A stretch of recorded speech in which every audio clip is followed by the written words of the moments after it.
हे भक्तों को जय श्री राम। मैं विपिन शास्त्री, श्री दुर्गा माता मंदिर, आशियाना कॉलोनी, लुधियाना, पंजाब। गुरु विपिन शास्त्री चैनल के माध्यम से आप सभी भक्तों के बीच श्री शिव महापुराण लेकर उपस्थित हो रहा हूँ। ये खंड पहला अध्याय।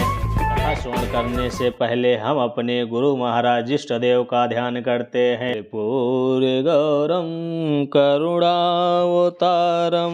संसार सारम भुजगेन्द्रहारम सदा वसंतम हृदयारविंदे भवम भवानी सहितम नमामि। ब्रह्मा जी बोले, हे नारद, अब मैं तुमको शिव जी के अनादि चरित्र के विषय में बताता हूँ।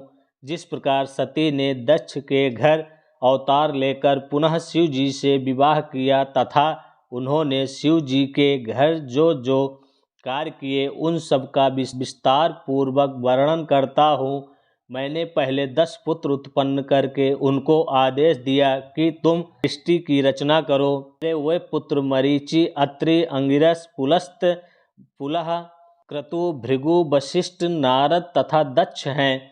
मैंने इनको मानसी सृष्टि की रीत पर उत्पन्न किया, परंतु जब मैंने नारी स्वरूपा परम सुंदरी सरस्वती को उत्पन्न किया तो उसके मनमोहक सुंदर स्वरूप को देखकर मेरा हृदय काम के वशीभूत हो गया। अस्तु, देखकर मेरे हृदय में भी उसके साथ मैथुन करने की इच्छा उत्पन्न हुई, क्योंकि उस समय मेरे हृदय में कामदेव प्रवेश किए हुए था।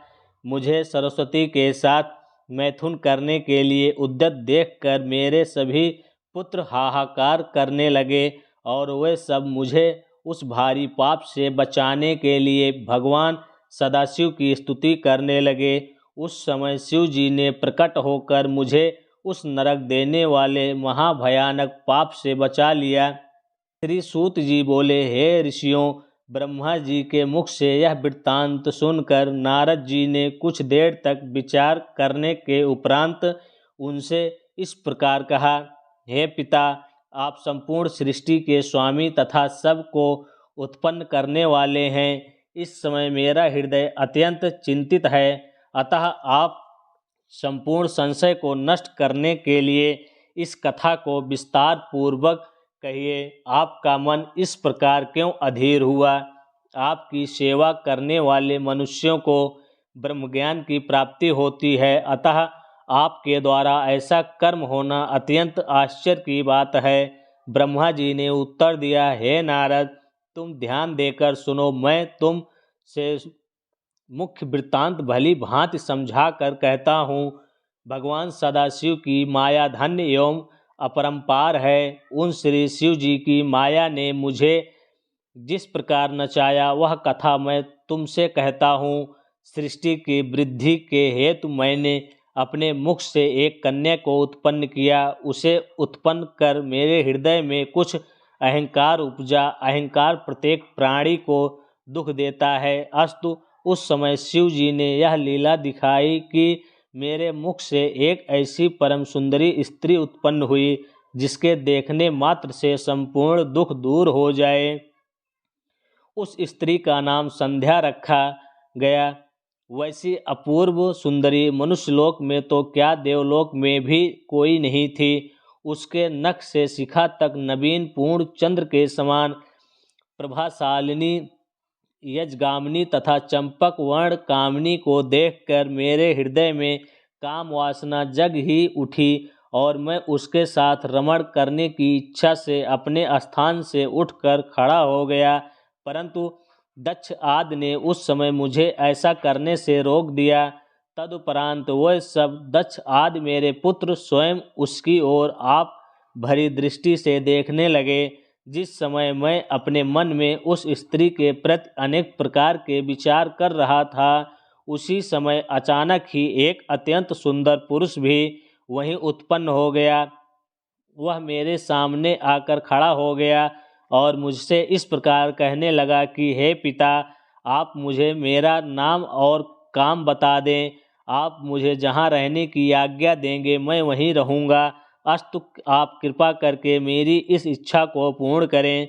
हे नारद, उस पुरुष की बात सुनकर मुझे अत्यंत आश्चर्य हुआ। फिर कुछ देर विचार करने के बाद मैंने उससे कहा, हे पुत्र, मेरे उत्पन्न होते ही मेरा हृदय और शरीर के सब अंग कांप उठे थे, अतः मैं तेरा नाम मनमथ रखता हूँ। इसके अतिरिक्त मनसिज, मदन आदि तेरे अनेक नाम होंगे।